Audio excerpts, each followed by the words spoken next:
Yeah, it was a tough fought. Physically, mentally, it was a little stressful as well too. We couldn't really get anything going on offense. Kind of just struggled. I think they presented a great, challenge for us up front. Injuries haunted us as well too. We have some guys missing up front as well. But just over and all, we won. We came out here with a win, and those type of games are good for our team. We can't go. I feel like I told my team we can't go into every game just thinking we're gonna blow people out and just have our way all the time. So it's good to get in games where it's well contested, and it just shows the character of our team. However you got to win, it doesn't matter if it's 1 point, if it's 30 points, a win is a win. So just appreciative about the opportunity to play a tough game like that in a hostile environment. Coach, you got another big football game coming up. This time it's home this weekend against Howard, another good football team. We're going to open up and go to the media for questions. You got a few questions lined up. We're going to go first to Kevin Tresolini. Kevin. Good morning, DeSean. Just wanted to ask you how you feel about the defense's improvement of late. There was so much attention focused on your offense the first part of the season and everything you guys were doing there. What has the defense done specifically recently to get better and help put you guys in a position to perhaps win the MEAC? Yes, sir. Good morning to you as well too. I just think it's been a challenge. We presented our defense with about midway through. We felt like we was in a lot of games, because of our offense. And, I challenged my defense, if they can step up to the challenge and, take on stopping teams and, just really not allowing teams to do whatever they want. I think, this week showed that we can go out there as far as the defense and stop. And a lot of people questioned our defense and if they can make stops or, it would be if we stop the run, we'll give up 400 and pass, right? If we stop the pass, we'll give up 200 plus in the run game. So, for me, honestly, being in this position, man, I challenge my guys, man. And it's just great to be able to see them, respond to that challenge. And, they're doing a good job right now. I just told the team in the team meeting yesterday, we start off on fire on offense. And as lately we've been struggling on offense and vice versa. We struggled heavily on defense, even though we played pretty good on defense, we still struggled in my eyes. And now as lately, our defense is on fire. So, I mean, it's just, at the end of the day, to win a championship, the defense wins championships. So I'd rather have it how it is now. We'll figure it out on offense. We'll always be in a position to, win the game. That's how I coach here. That's how our coaching staff is coaching. And our players are just up for the challenge as well, too. So, it can't be no better time for our defense to be playing how we need to play right now going into the stretch.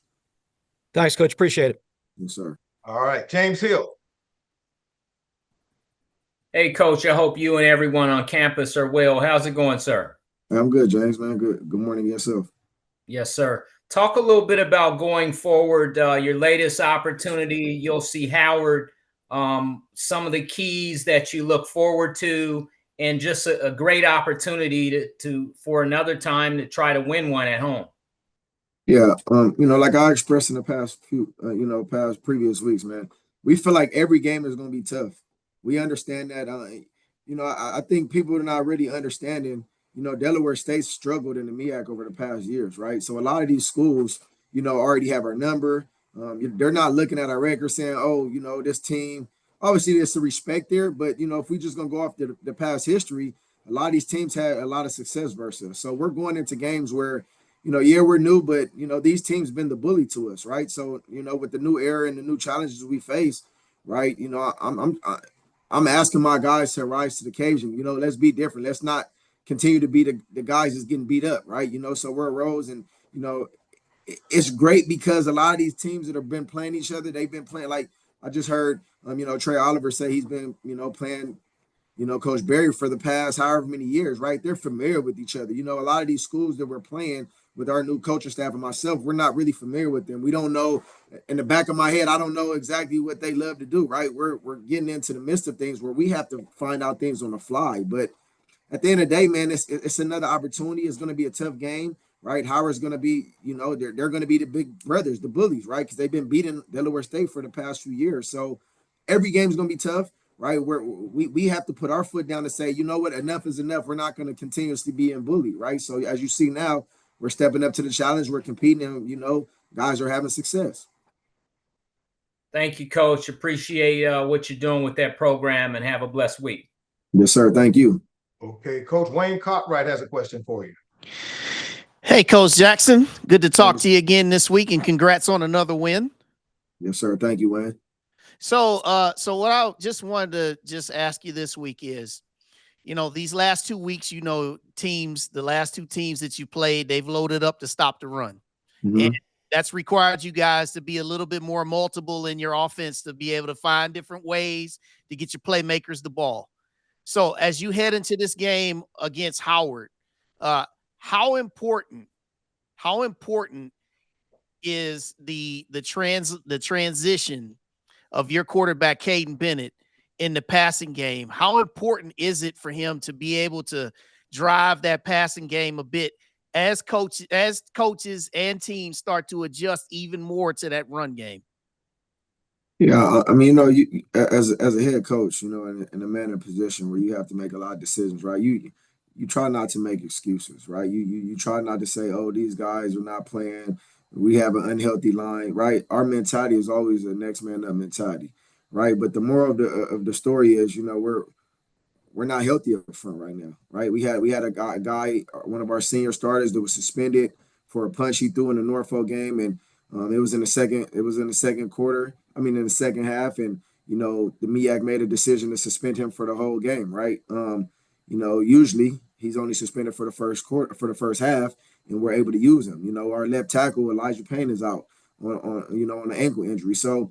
When we have, young guys that hasn't had experience, and, we have guys that are stacking the box, and our run game is our bread and butter, of course it's going to be a challenge. Morgan State's defense is one of the toughest defenses that we faced this year. Their linebacker number 40, number 10. I mean, their DNs, they're up front. I mean, they have a pretty good defense over there, right? Some top candidates for some top positions in the MEAC conference, right? So, you can't make excuses. You got to, just put your head down, chin up mentality, and you got to keep going, right? Whatever it is we have to do to win a football game, that's what we'll do. And the same with Caden Bennett. He hasn't been healthy within the past few weeks as well, too. So, as a quarterback, I mean, as a head coach and an offensive coordinator, and Coach Nemo Washington, we have to put the best players out there to win a football game. Whoever gives us the best chance to win, we'll put out there. But, we have to be smart as well, too. We can't have one player or, somebody that, isn't right, hurt our team, right? So we're just doing a daily job and just managing and trying to figure out the best way to go out there and play and give us a chance to win. And that's really the moral of the conversation. Well, Coach, I don't see any of that as excuses. I see that as just being transparent, and I appreciate your transparency as always. So good luck on Saturday against Howard. Thank you, man. Appreciate you. All right, Dr. Cavill, you're up. Yeah, Dr. Cavill's inside the HBCU Sports Lab. Good morning, Coach Jackson. Hey, good morning, Doc. How you doing? I'm doing well. I had a chance in the first part of the show to talk to Coach Scott in regards to a belief as it came up. Mm-hmm. So I wanted to take a little bit off of the X's and O's and ask you, from your vast experience of playing the game at various levels and experiencing that, can you provide some insight of what are some of the key components of when a team starts to believe and plays together with the talent they have, particularly on various sides of the ball? As you said, at some parts of the year, your offense carried the team. Now, recently, the defense is carrying the team. You add it in with the special teams. A lot of it now, they start believing in the segments of and what the coaching aspects and what they're telling them, and they work towards those goals even harder. Could you give some insight, your experience of what that looks like and why that comes together in certain teams in certain ways over certain years? Yeah, I mean, you just look at that in real time, right? Like you look at your body of work. You look at what you're asking your young men to do. You look at who's willing to be, accountable, who's willing to be vulnerable, right? And it's still a daily challenge, right? Like, it was just in yesterday where, we're coming off a tough win in a game that I felt we made tougher on ourselves. But at the end of the day, we still came out here with a victory. And, you come to meetings on Sunday and guys are late to meetings, right? Guys are oversleeping. I mean, it's a daily challenge with these young men. And for us, I just asked my team a few weeks ago, man, we got 4 weeks left at this, man. We can write our own destiny, right? We're 3-0 in the MEAC. Obviously, it doesn't mean anything because we still got 2 games left. And if we don't handle our business in these next 2 games left all that hard work we've done could just go to disaster, right? So I just want you guys to understand it's a daily grind with these young men. I mean, this new era is different.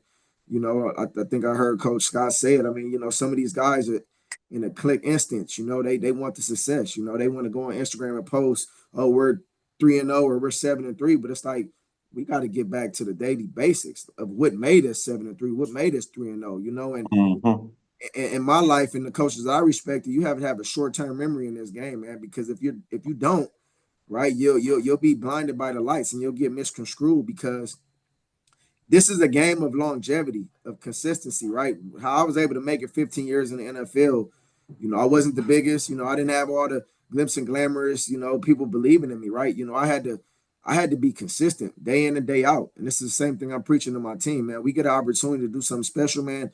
You have to kind of forget the pats on the backs and the success because, you know, if you're not prepared and ready for the challenge this upcoming week and you're living in the moment of us just winning that game on Friday, I mean, you can easily go down and lose a game. So you just got to make sure guys are present. You have to make sure guys are willing to be feet on land at every given moment. Your feet has to be present. I mean, your mental has to be present on where you at. You can't be here at the practice field worrying about what's going on back home. So it's just a daily challenge, man. And, you know, guys are just accepting the challenge and they're doing a great job of it. Appreciate that insight and in-depth view of that. Appreciate you, Coach Jackson. Good luck this week. Thank you, Doc. Okay, Chris Stevens. Thanks, Lee. Good morning, Coach. Hey, good morning, Chris.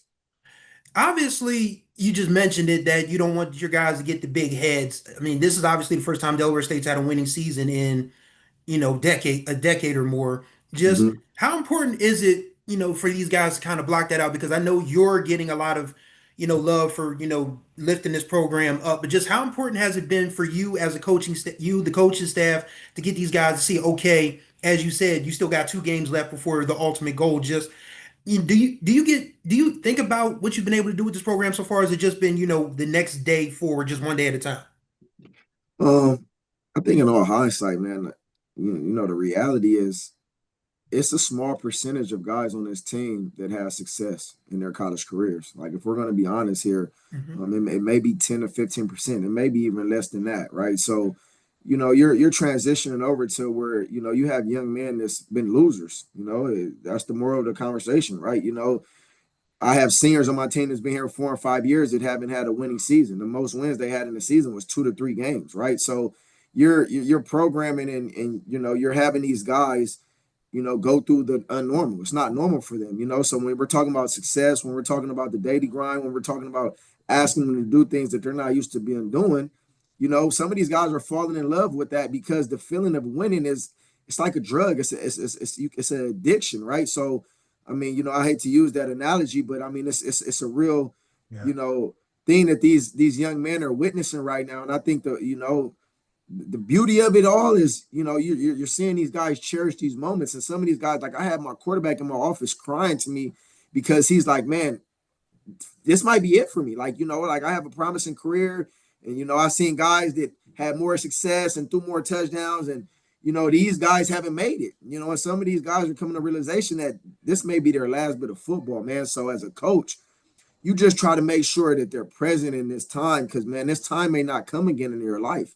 Like, we have a chance to do something very special, man. And it is hard, you know, because my success is different from these young men's success, you know. So, you know, I just got a daily grind, you know, keep my foot on the gas and just allow them to know, man, it's more special when we come together and we endure this together, man. Once you start breaking off and say I or me, I mean, it doesn't mean the same, man, because at any given time, I tell this all the time, one person could be the disaster. You know, you got 10 men moving one way and then one goes the other way. That one person could, you know, end it all. So, you know, just challenging these guys to be day in and day out and just be feet on land and feet mentality right here where we're at in this present. All right, Coach, thanks for your time as always. Best of luck this weekend. Yes, sir. Thank you. All right. Daryl Duvall, your time. Good morning, Coach. How you doing this morning? What up, D? I'm good, bro. Hey, I just want to kind of, you know, that game was, I mean, it was a hard-fought game, man. Yes, sir. And, you know, score was kind of low. So basically, what the question is, who do you look up to on that field of your players that really made a difference in that game because I mean, it was almost at the end where, I mean, and somebody just made it, there was a playmate. Yeah.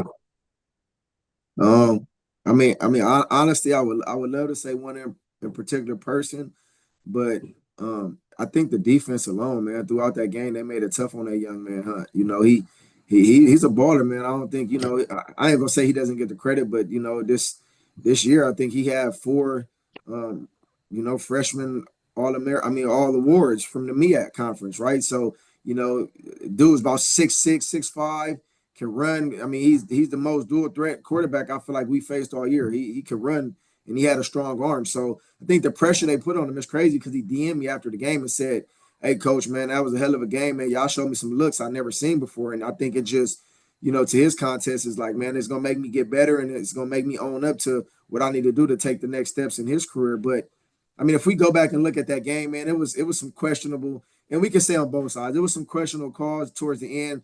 We had got a targeting hit, and it wasn't even a personal foul that they called, and they picked up the targeting and then threw down a personal foul and gave him 15 yards and left time on that clock to help put them in field goal range. So, you know, in my eyes, I don't know if y'all see, but after that dude missed that field goal, I just took off and ran because I'm like, man, it's hard enough.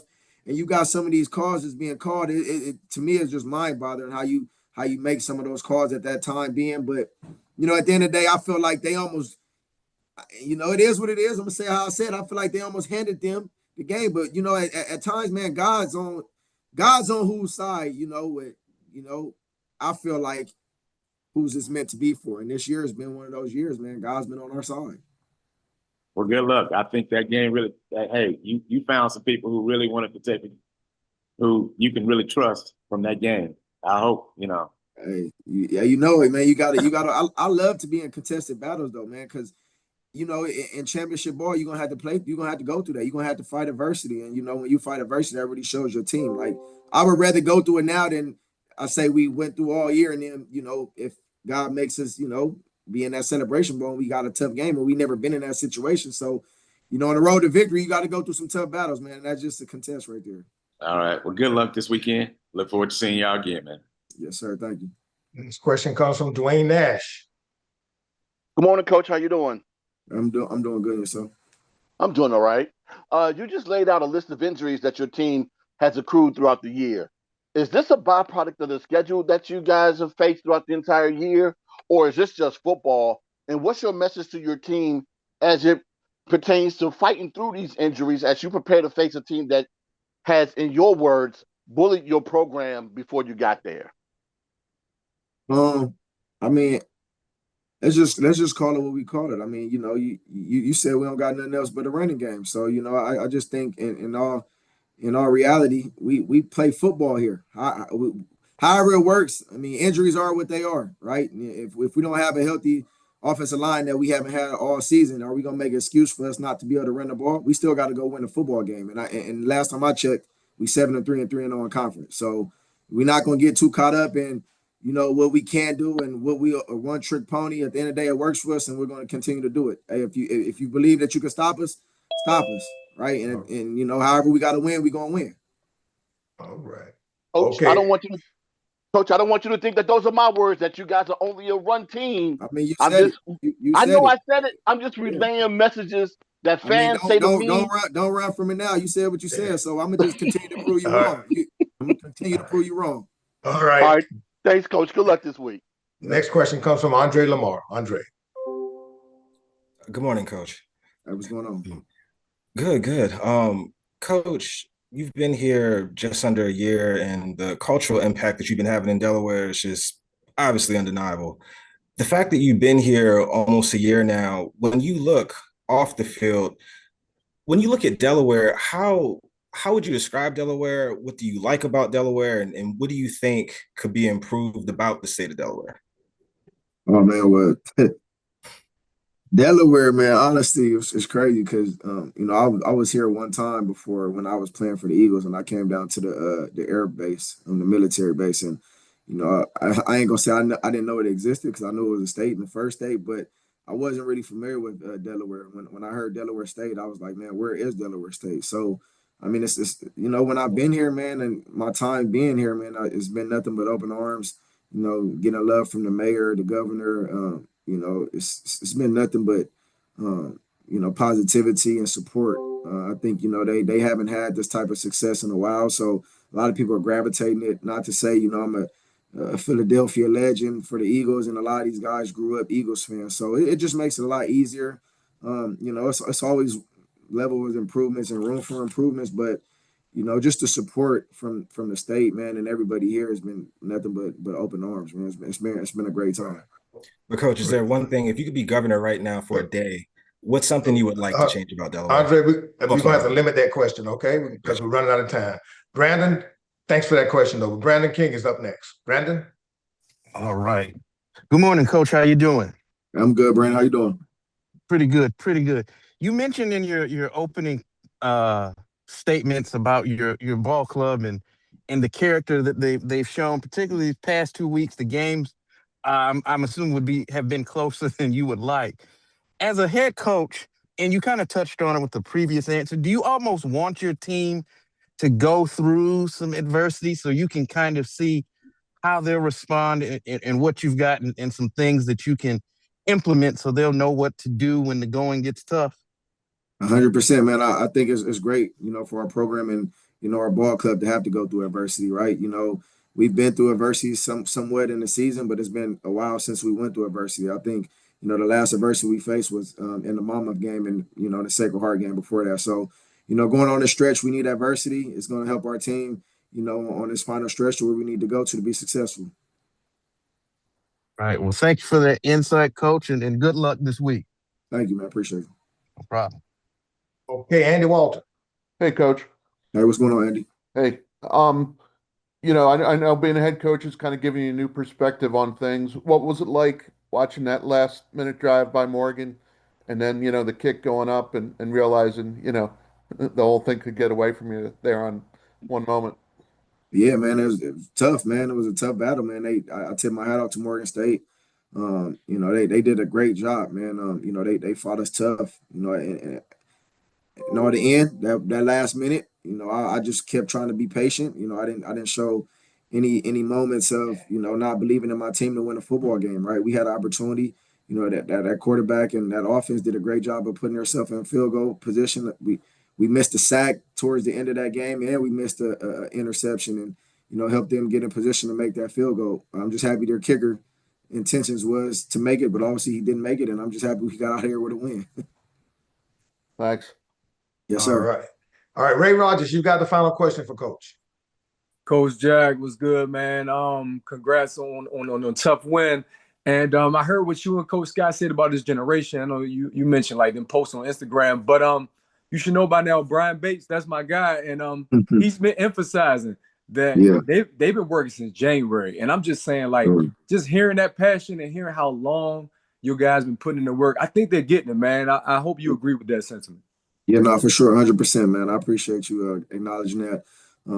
These guys was willing to take on, the challenge that we put in front of them, and as a lady, it's been showing, man. So, continuously we got to, put everything beside us, and we just got to keep putting our head down and just keep working, so we can have the long-term success, right? So, Brian Bates is doing a hell of a job. He's been playing lights out football as well too in the linebacker position. So, we just need more guys to emerge and keep playing how they're playing. I appreciate you. Good luck. Yes, sir. Thank you, man. Yeah. All right. Coach Jack, thanks so much for your time today. We're going to let